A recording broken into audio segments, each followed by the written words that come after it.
नमस्कार दोस्तों, मैं हूं जितेंद्र पाटीदार। आर्यभट्ट एकेडमी ग्रुप में आप सभी दोस्तों का स्वागत है। दोस्तों, आज हम संधि के अगले नए टॉपिक तीसरी जो संधि है उस पर बात करेंगे। तीसरी संधि हमारे पास दे रखी थी विसर्ग संधि। कौन सी संधि थी? विसर्ग संधि। विसर्ग संधि मतलब समझते हो, आपकी विसर्ग का आना जो रहता है ये वाली कंडीशन होती है विसर्ग संधि की। मैंने स्वर और व्यंजन आपको कंप्लीट करवा दी। यहाँ पर तीसरी संधि जो है विसर्ग संधि की अपन बात कर रहे हैं। तो विसर्ग में दो बिंदु जो मानते हैं उनको विसर्ग बोला जाता है। तो यहाँ पर विसर्ग संधि परिभाषा जो बता रही है वो क्या कह रही है कि विसर्ग के बाद, विसर्ग मतलब जिस प्रकार से ये जो मैंने बताया अभी, इसके बाद स्वर या व्यंजन आने पर विसर्ग में जो विकार, विकार मतलब क्या होता है? विकार मतलब परिवर्तन। विकार मतलब परिवर्तन होता है, उसे विसर्ग संधि कहते हैं, उसे विसर्ग संधि कहते हैं। अब यहां पर जो है विसर्ग संधि में जिस प्रकार से मैंने व्यंजन संधि पढ़ाई थी और व्यंजन संधि में मैंने अलग अलग रूल्स जो बताए थे, वही रूल्स इसमें अलग अलग रूल्स इसमें भी बनेंगे कि प्रत्येक शब्द के लिए अलग अलग जो है ये संधि डिवाइडेड होगी। तो यहां पर जब बात करें अपन पहले रूल्स की, तो नियम फर्स्ट जो है वो नियम प्रथम जो क्या बोल रहा है कि विसर्ग का ओ हो जाना, विसर्ग का ओ हो जाना। विसर्ग का ओ हो रहा है मतलब जो ये विसर्ग जो मैंने बताया इसका ओ होना, ओ की मात्रा ऊपर लगना। तो यहां पर जो बोल रहा है कि नियम बोल रहा है कि यदि विसर्ग के पहले अ, विसर्ग के पहले क्या अ और बाद में अ, विसर्ग के पहले अ और बाद में अ अथवा प्रत्येक वर्ग का तीसरा, चौथा या पांचवा वर्ण अथवा य र ल व ह, य र ल व ह हो तो विसर्ग का क्या बन जाएगा? ओ बन जाएगा, ओ बन जाएगा। तो यहां पर क्या बोल रहा है, बोल क्या रहा है ये कि या तो यदि विसर्ग के पहले अ हो और बाद में अ अथवा प्रत्येक वर्ग का तीसरा, चौथा, पांचवा वर्ण अथवा य र ल व ह हो तो विसर्ग का ओ हो जाता है। यहां पर उदाहरण से मैं इसको स्पष्ट कर दूंगा। जैसे मनः प्लस अनुकूल, तो यहां पर विसर्ग के पहले अ है, न में अ का उच्चारण हो रहा है। विसर्ग के पहले ये अ का उच्चारण हो रहा है, अ है। तो यहां पर विसर्ग के पहले अ है और बाद में अ, बाद में अ। तो यहां पर जो है इस विसर्ग का क्या बन जाएगा? ओ बन जाएगा। ये बन गया ओ। तो यहां पर क्या बन गया? मनोनुकूल। फिर बात करें दूसरे की, तपह प्लस बल, तपह प्लस बल। विसर्ग के पहले अ है, प में अ की ध्वनि अ प्लस बल, बल में जो है तीसरा वर्ण, दूसरा वर्ण या सॉरी तीसरा, चौथा या पांचवा वर्ण में से आ रहा है। तो यहां पर जो है तपोबल बन गया। फिर आता है तपोभूमि। तो यहां पर जो है तपोभूमि में भी इसी प्रकार से कि तपह प्लस भूमि। तो यहां पर विसर्ग के पहले अ और बाद में भ है, तो यहां पर ये विसर्ग का ओ हो गया। फिर बात करें इसकी मनः प्लस योग, मनः प्लस योग। तो यहां विसर्ग के पहले अ और बाद में य, तो यहां पर ये मनोयोग बन गया।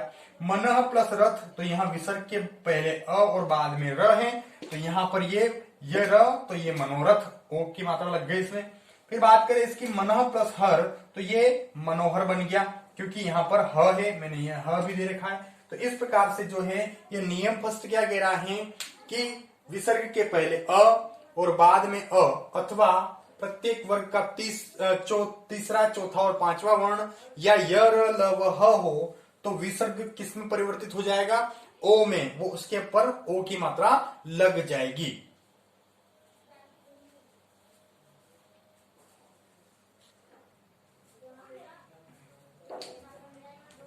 दोस्तों, यहाँ पर पहला जो नियम मैंने बताया है विसर्ग का ओ हो जाना, उसमें दो अपवाद आते हैं। अपवाद कौन कौन से आते हैं वो भी मैं आपको बता देता हूँ कि इनमें जो है रूल्स वो लागू नहीं होगा, इसलिए इनको अपवाद कहा जाता है। जैसे पुनः तथा अंतः में विसर्ग का र हो जाता है। पुनः और अंतः शब्द अगर आते हैं तो विसर्ग किसमें परिवर्तित हो जाता है?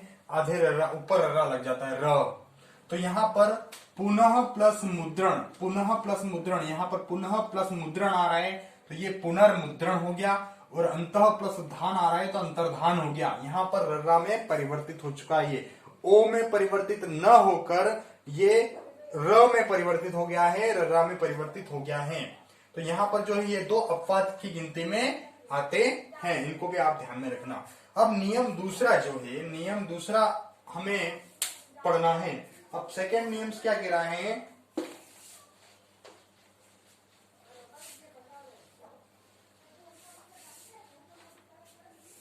सेकेंड नियम बोल रहा है विसर्ग का र हो जाना, ऊपर वाला र हो जाना, जैसे वो इस प्रकार से वो गुण संधि में जो आता है उस प्रकार से हो जाना, र हो जाना।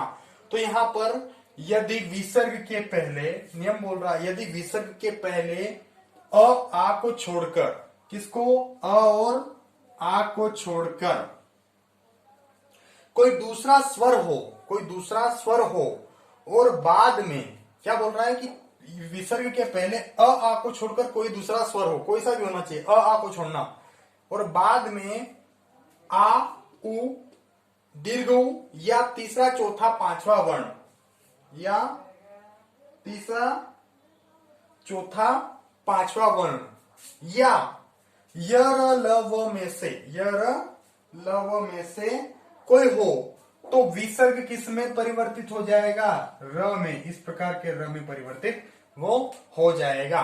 तो यहां पर जो है जब तीसरा चौथा पांचवा वर्ण हो, यर ल व हो, या आ उ हो, लेकिन विसर्ग के पहले अ और आ नहीं आना चाहिए, दूसरा कोई सा भी स्वर चलेगा। तो वहां पर ये जो विसर्ग किस में परिवर्तित हो जाएगा, र में, ऊपर की मात्रा जो है लग जाएगी। तो उदाहरण से अपन समझे इसे, तो नीह प्लस बल बराबर निर्बल, ये विसर्ग किस में परिवर्तित हो गया, ये इस मात्रा में परिवर्तित हो गया। अब यहां पर विसर्ग जो है, मैंने ये विसर्ग लगा रखा है, इसके पहले ई जो है, इसमें उच्चारण आ रहा है ई का, तो मतलब यहां पर जो स्वर है वो ई है। तो यहां पर इसने दे रखा है कि अ को छोड़कर कोई सा भी हो तो ई आ रहा है, तो ये निर्बल बन गया। फिर आता है दूसरा नी प्लस धन, तो ये निर्धन बन गया। फिर दू प्लस जन बराबर दुर्जन बन गया, ऊ आ गया। दू प्लस बल बराबर दुर्बल बन गया। नी प्लस धारण बराबर निर्धारण बन गया। और ये सबसे मोस्ट इंपॉर्टेंट है आसी प्लस वाद बराबर आशीर्वाद बन गया। आसी प्लस वाद बराबर आशीर्वाद बन गया। तो यहां पर एक बात और ध्यान रखना कि जो विसर्ग हट रहा है, विसर्ग हटने के बाद में जो पीछे वाला शब्द है विसर्ग के बाद वाला, उसी के ऊपर ये रा बनेगा, न कि उसके पहले। और ये शब्द बहुत बार आता है सही शब्द चुनने में। आशीर्वाद, आशीर्वाद को बहुत सारी बार लड़की इस प्रकार से लिखते हैं, बहुत बार इस प्रकार से लिखा जाता है, फिर इस प्रकार से भी लिख देते हैं, लेकिन ये दोनों ही गलत है। सब सही तरीका यही है, क्योंकि ये विसर्ग के बाद जो र लगेगा वो व पर लगेगा और ये आशीर्वाद बनेगा। तो यहां पर इसके बाद में हम चर्चा करते हैं तीसरे नियम की।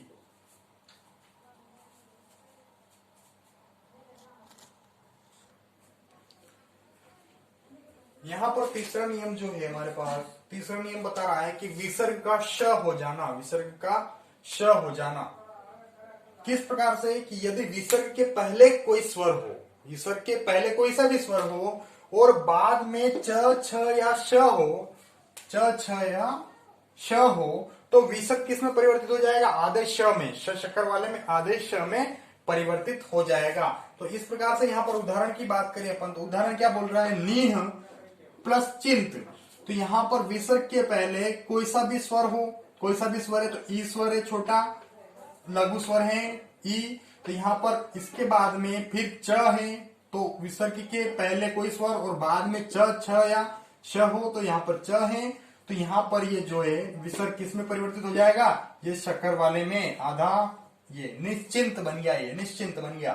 फिर बात करें दूसरे की, तो नीह प्लस छल, इसके बाद में ई है यहाँ पर स्वर और छल है, छ है, तो यहाँ पर निश्चल।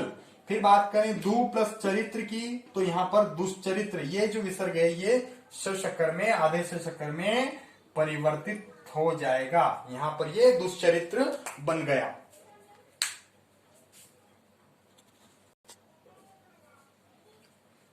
यहाँ पर हमारे पास चौथा नियम जो बोल रहा है कि विसर्ग का श हो जाना, विसर्ग का श हो जाना। विसर्ग के पहले ई उ और बाद में क ख ट ठ प फ में से कोई वर्ण हो तो विसर्ग का श में परिवर्तित हो जाना, आदेश में, है ना। तो यहाँ पर वो पहले वाला नियम जैसा ही है, लेकिन वो श था और यहाँ पर श है।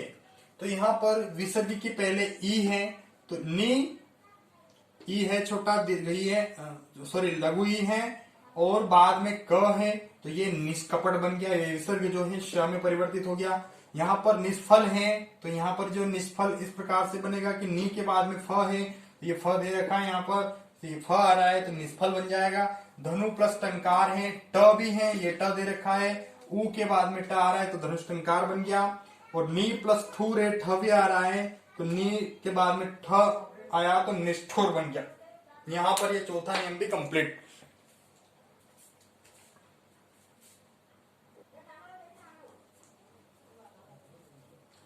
पांचवा नियम बोल रहा है कि विसर्ग का स हो जाना, विसर्ग का स हो जाना, आधा स हो जाना। तो विसर्ग के बाद यदि त या थ हो, विसर्ग के बाद यदि त या थ हो तो विसर्ग का स हो जाता है। जैसे नमः प्लस ते तो नमस्ते, ये विसर्ग स में बन गया आधे स में। दु प्लस तर बराबर दुस्तर, नीह प्लस तेज बराबर निस्तेज यहां पर बन चुका है।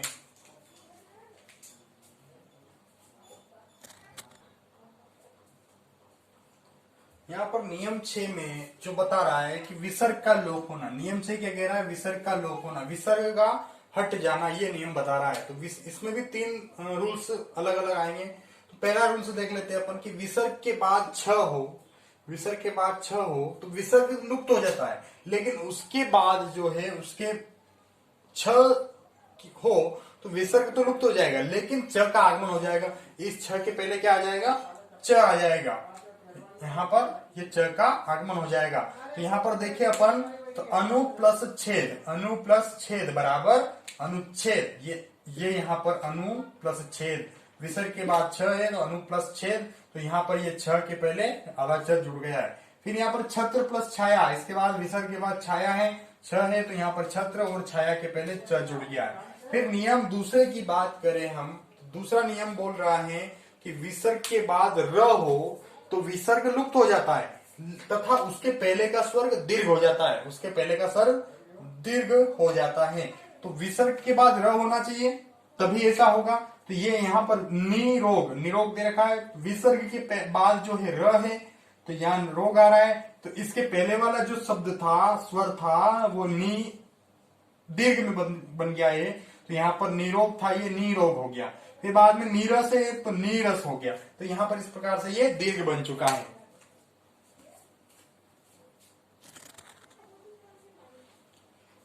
छठे रूल्स का तीसरा जो है पार्ट ये बोल रहा है कि विसर्ग के पहले अ या आ हो, विसर्ग के पहले अ या आ हो और विसर्ग के बाद कोई भिन्न स्वर हो तो विसर्ग का लोप हो जाता है, लेकिन वर्ड ऐसा का ऐसा ही रहेगा। तो यहाँ पर अतः ये विसर्ग आ गया, इसके पहले क्या है, अ है और बाद में भिन्न स्वर है, तो ये ऐसा कैसा ही रहेगा, अतएव, ये ऐसा कैसा ही वर्ड रहेगा, अतएव।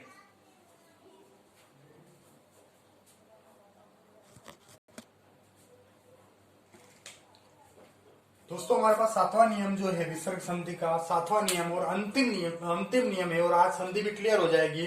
तो यहाँ पर सातवां नियम ये बोल रहा है कि विसर्ग में परिवर्तन न होना, विसर्ग में परिवर्तन न होना। तो यहाँ पर इसके पहले जो था विसर्ग का लोप होना था, और यहाँ पर जो है विसर्ग में परिवर्तन न होना, विसर्ग ऐसा ऐसा रहेगा। तो नियम क्या बोल रहा है कि यदि विसर्ग के पूर्व अ हो तथा बाद में क या प हो तो क या प हो तो विसर्ग में कोई परिवर्तन नहीं होता है। क्या बोल रहा है, यदि विसर्ग के पूर्व अ हो और बाद में क या प हो तो विसर्ग में कोई परिवर्तन नहीं होता है, लेकिन इसमें 2 अपवाद भी रहेंगे, 2 अपवाद भी रहेंगे, वो भी मैं आपको बताऊंगा किस प्रकार से रहेंगे। तो पहला जो है कि विसर्ग में अ है, प्रातः काल देख लीजिए, त विसर्ग के पहले अ बाद में क तो प्रातः काल, ऐसा कैसा। अंतःकरण, ये अ ये क, अंतःकरण ऐसा कैसा। फिर देखिए अंतःपुर, अंतःपुर ऐसा कैसा, क्यों? क्योंकि यहाँ पर क और प है विसर्ग के बाद, उसके पहले विसर्ग के पहले अ है, तो यहाँ पर जो है कोई परिवर्तन नहीं हो रहा है। उसके बाद में इसमें अपवाद की बात करें हम, इसमें अपवाद की अगर बात करें हम, तो अपवाद में बात करें तो अपवाद में क्या होगा कि नम एवं पुर, नम एवं पुर शब्द में जो विसर्ग रहता है उसका स आदेश में परिवर्तित हो जाएगा, आदेश में वो परिवर्तन हो जाएगा। तो यहां पर क्यों? क्योंकि ये जो नमः है, नमः और पुर दो ही शब्द ऐसे हैं जिनमें ये अपवाद रहेगा। कैसे? कि उनके बाद में अगर क आ रहा है तो भी कोई उसमें विसर्ग ऐसा कैसा नहीं आएगा, उसमें आधा स जुड़ जाएगा। कैसे? जैसे नमस्कार शब्द है अपने पास, ये नमस्कार शब्द है, तो यहां पर नमः, यहां पर अ है, फिर क है, शब्द तो ऐसा कैसे ही बन रहा है, तो फिर इसे ये नमः कार आना चाहिए, लेकिन यहां पर इसका स बनेगा, आधा स। यहां पर नमः के बाद में कार आ रहा है तो वो नमस्कार बन गया, फिर बाद में पुरह के बाद में कार आ रहा है तो वो पुरस्कार बन गया। ये दोनों शब्द भी आप ध्यान में रखना कि इस प्रकार से भी शब्द आते हैं। इनकी भी पूछ लेता है कि संधि कौन सी संधि रहेगी, तो इनकी संधि भी कौन सी रहेगी? विसर्ग संधि रहेगी। और अगर आपको अगर कह दे वो कि इसको संधि विच्छेद करना है तो इस प्रकार से करना, न कि नमस्कार नम प्लस इसकार, ऐसा नहीं होगा, ये नम प्लस कार ही होगा। तो यहाँ पर दोस्तों जो है विसर्ग संधि का जो है ये भी क्लियर हो चुका है, व्यंजन संधि भी मैंने क्लियर करवा दी, स्वर संधि भी मैंने क्लियर करवा दी। ये संधि का जो पार्ट था अपना हिंदी में ये क्लियर हो चुका है। और हम आगे जो है अगला पार्ट किसी दूसरे जो है अध्याय का पढ़ेंगे।